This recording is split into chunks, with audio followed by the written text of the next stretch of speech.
Hello, ladies and gentlemen.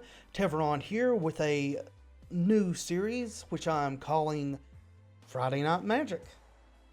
Because it's magic and it's Friday night. Who would have guessed? Anyway, tonight we're going to be playing a Gruul ramp deck, which I've thrown together with the cards that I have. Now, I have not unlocked everything on here yet. I'm still grinding out gold and buying packs. But I do have quite a bit. I'm still missing some key components for some of the best decks. But if you would like to see the list that I'm running, just look below. I'll have it in the description.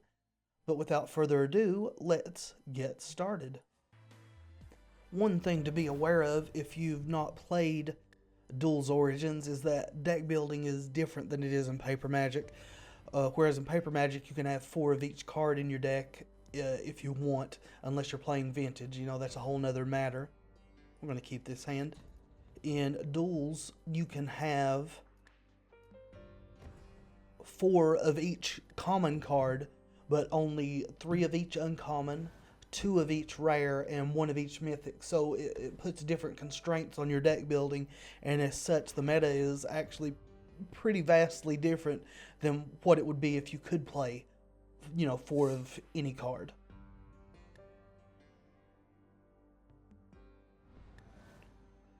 Also, in this meta, enchantments are really powerful.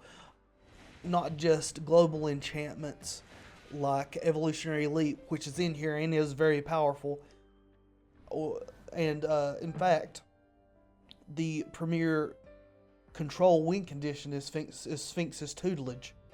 And they just mill you out. But creature aura decks are some of the best aggro decks. Play just small aggressive creatures and then aura them up with buffs and go about beating face. There's Kithion.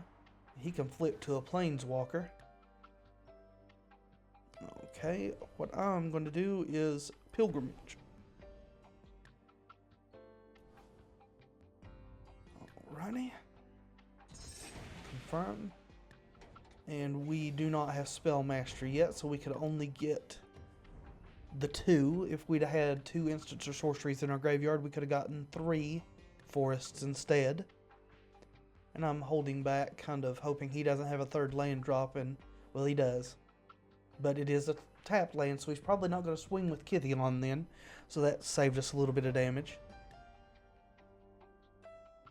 Well, I guess he is going to be swinging with Kithion, because Grasp of the Hieromancer is going to tap down our Visionary. And that's what I was saying about creature enchantments, auras, and enchantments just in general being really strong on Duels Origins. However, we're about to get our own thing going. So yeah, I think I still just want to drop the Chieftain. I'll keep my Visionary back. Go ahead and Evolving Wilds out of Mountain, just in case he's splashing something that can destroy one of our red mana. We've got far more forests in our deck than we do mountains.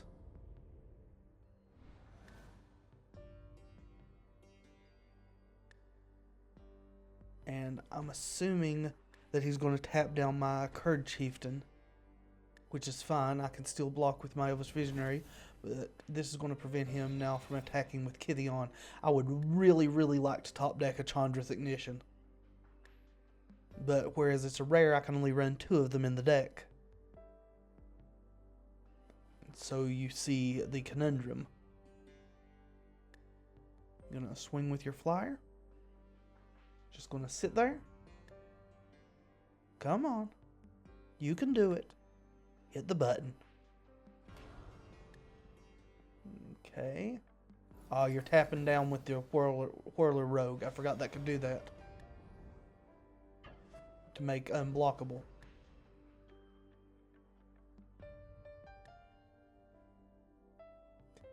You still got to choose a creature to tap with your Grasp of the Hieromancer. Or Hieromancer. I'm not really sure how it's pronounced. Right there.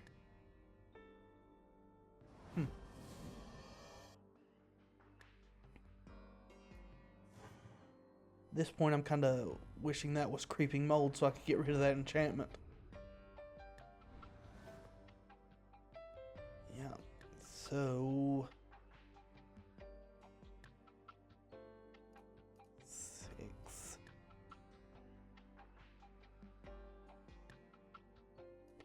So we're going to try to flip Nissa here.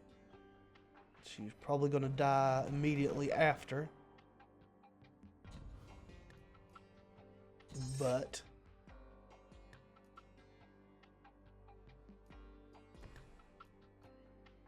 we'll pilgrimage now, which will put a forest into play.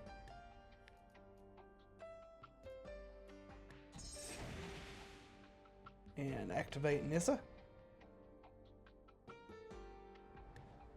And we want... really tempted to just go ahead and put the 4/4 elemental out, but let's go ahead and reveal.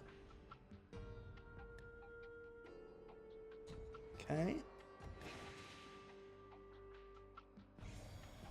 And we'll attack with our Kird Chieftain, otherwise he's just going to keep getting tapped down. And we don't want to attack with the Visionary because he's got a 2/2 there to block. We've probably lost this game, just to be honest with you.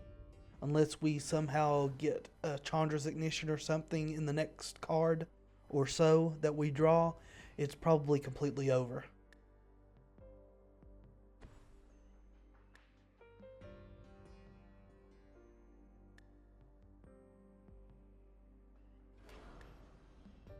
Yeah. So you making something unblockable again? Okay.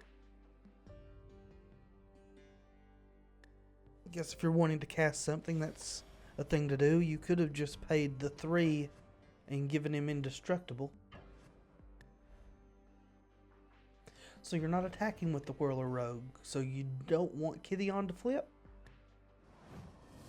Don't know if I quite understand the logic.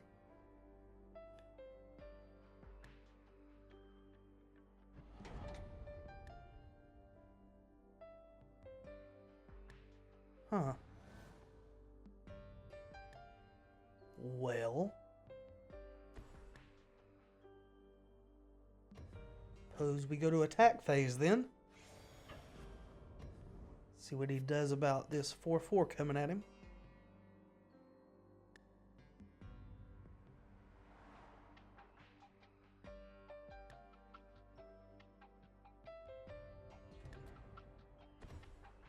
Something then? Hixus Prism Warden. Gotcha. So, I could pump him up. I don't think I want to, though.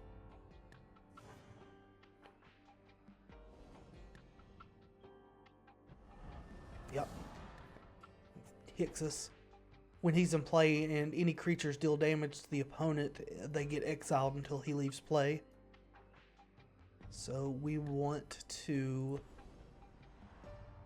get the Guildgate. And play our Zendikar Incarnate.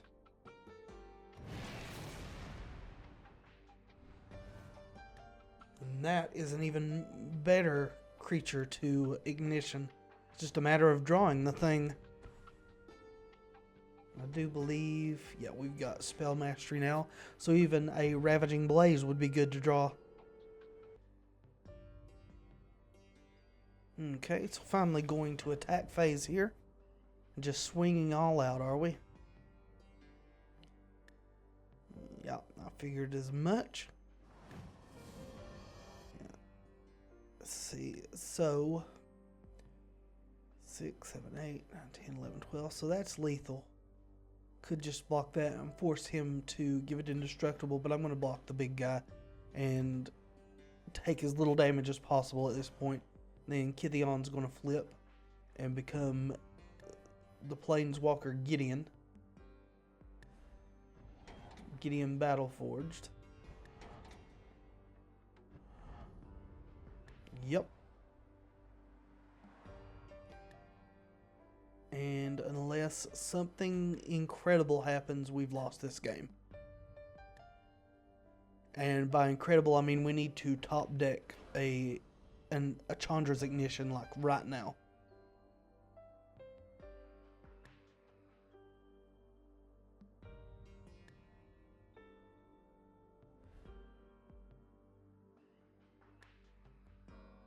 So he's going to force my incarnation to attack Gideon, I'm guessing. Then he didn't do anything.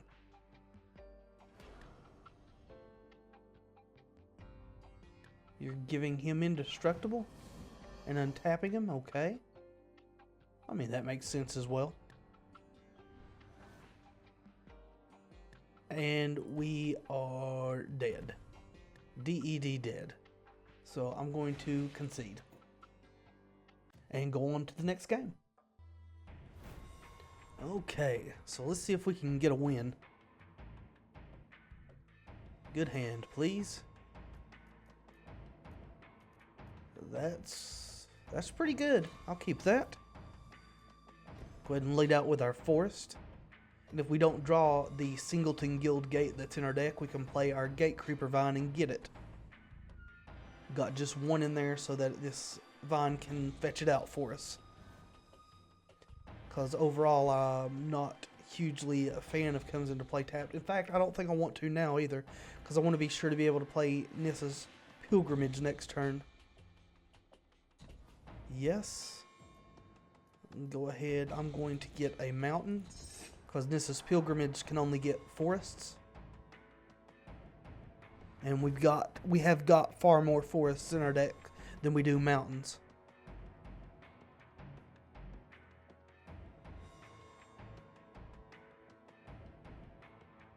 Alright, and who are you? Tawoon Tom. Okay. Let's get some lands. Thank you. And it is your turn to wound Tom. We playing artifacts. Generally blue-red is an artifact / Thopter deck. Or has been in my experience. This girl right here is pretty good. Gives all their artifact creatures haste. Alrighty. I think I'm just going to go ahead and drop my Maulers because they're trample. They have a better chance of getting renowned than my Colossus does, even though he's bigger. And that's going to be a good thing for us.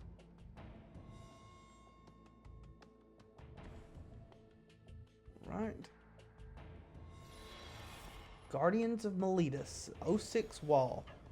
Well, guess we're going to have to swing into it and then Fiery Impulse that thing. Not seen anybody playing these before. So, let's go ahead and do that.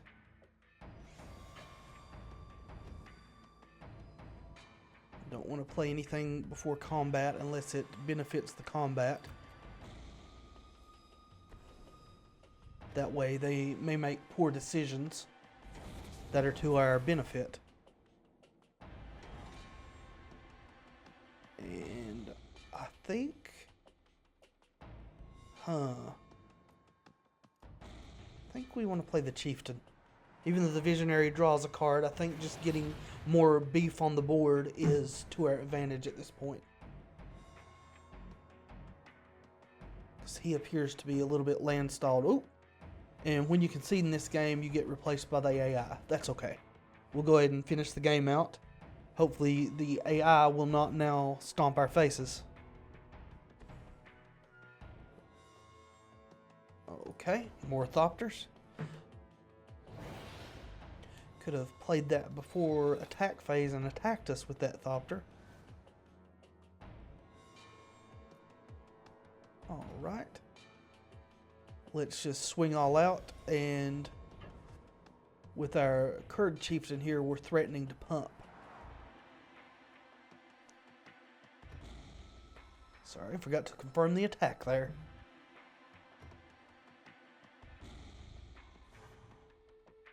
Okay, just took it then. So we want to go get another mountain. And play a Colossus. And just keep loading up the board with huge bodies.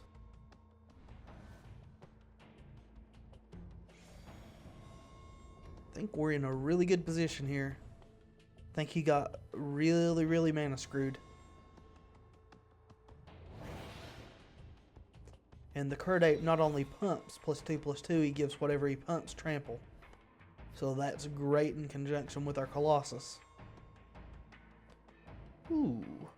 Let's see what happens. We may Acid-Moss and make his land problems even more problemier.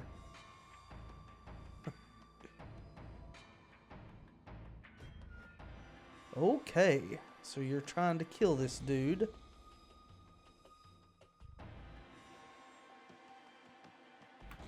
And I'm going to pump this dude. And keep him alive. Seems to be a pretty good idea.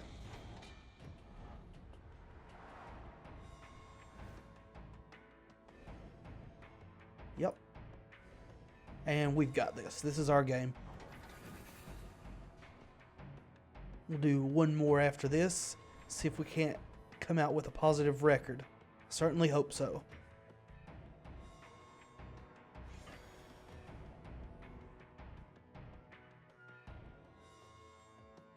Yay!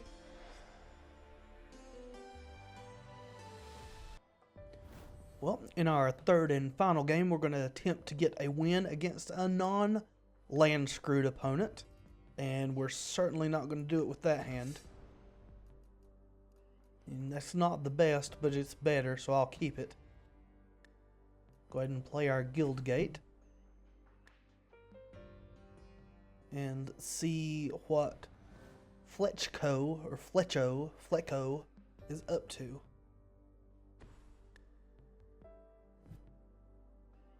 Boros Guildgate. We're probably looking at aggro in that case. Boros tends to be either real heavy burn or auras and aggressive, from what I've experienced thus far. But he's not really playing anything, is he? So let's go ahead and drop Nissa, even though she's probably going to get burned away. I don't really mind. We'll just use her as one more ramp spell.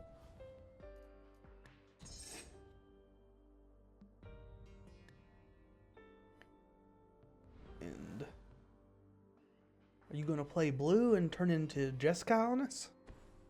No? Oh, you were just trying to get value for your Knight of the White Orchid. If your opponent has more lands, then you get to search for a plains and put it into play. That makes some sense. Glad I got this Fiery Impulse. Not going to be able to Fiery Impulse that guy. Well, yeah, we can. We can Reclamation Sage away the Divine Favor, which actually seems like a pretty good idea. Yep. We'll get that thing. And then we can Fiery Impulse. And let Nissa go to beat downtown.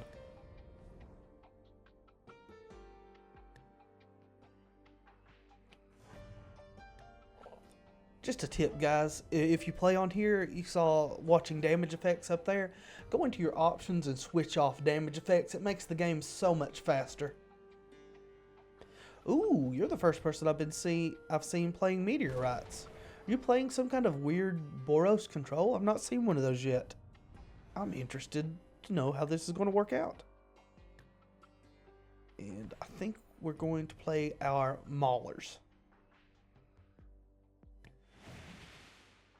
And I went ahead and played that before combat since he's completely tapped out and it's not going to have any effect on what goes down. Well, he's not completely tapped out. Meteorite's untapped.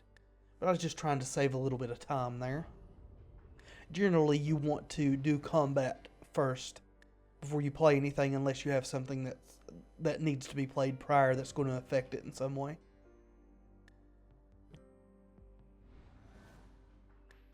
Alright, so let's see what this brings. Ah, Hixus. We've got an answer for Hixus. That's fine. We're going to get our creatures back.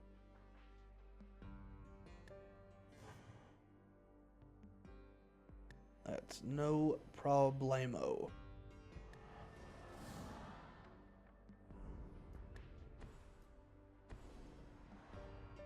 Yep, 4.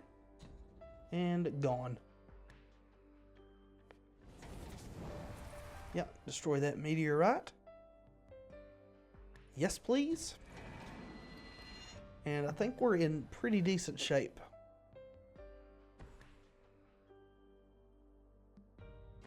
Reprisal. Okay, that's fine. We've got bigger stuff sitting in our hand.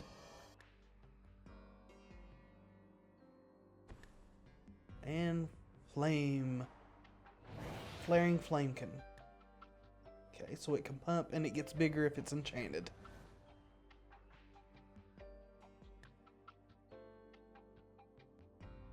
Let's go ahead and attack into that guy. Maybe he'll trade with us. Probably won't, though. I know I wouldn't if I was in his position. And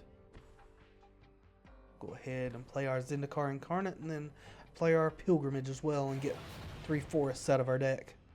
Now that we've got Spell Mastery on that, we get an extra forest. And maybe we can draw something to actually give us a little oomph.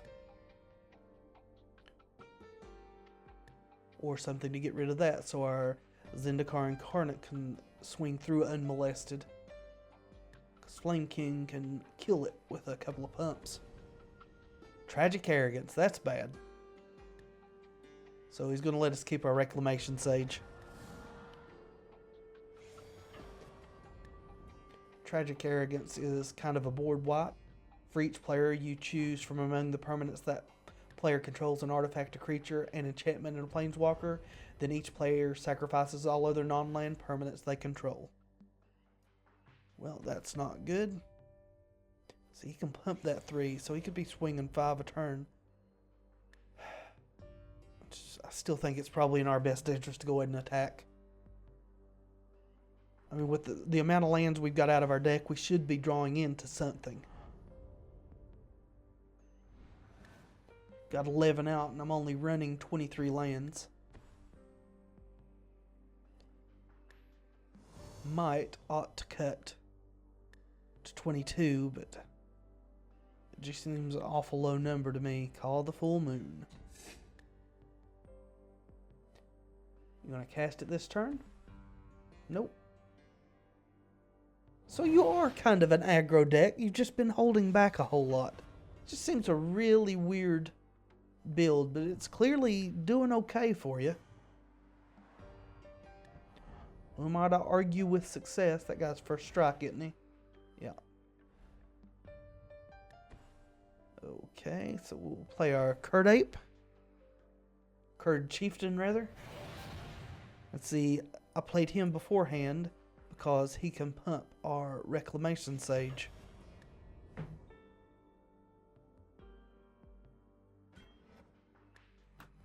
Which we are going to do to keep him alive. Keep her alive? Yeah, keep her alive. As well as trample over for some damage. And we know you've got the Call of the Full Moon in your hand. And the reason he didn't play that last turn is because if you play 2 spells in a turn, it drops off at the end of turn. And he played the Fetch card. What is it? Heliod's Pilgrim first, so it would have counted as the second spell. He'd only got one attack out of it, and then it would have been gone. Oh, not attacking, are you? Ooh, baby. Yes, please. Gaea's Revenge. If only it was trample. I'm not going to attack with my Sage, since I'm not able to pump her at the moment.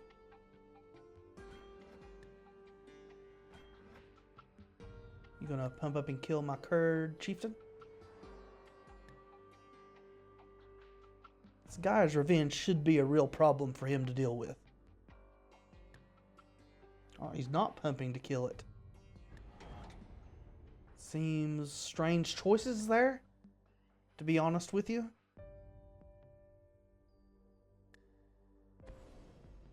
Yeah, there's your Call of the Full Moon. You could do 10 to us. I don't know that you could... Yep. That's a concession. Ah, a double striker. That's fine. I think we still got this game in the bag. We may be losing our Gaea's Revenge on this swing. Oh, he cast 2 spells. Never mind. Call of the Full Moon is gone. In that case, attack with all.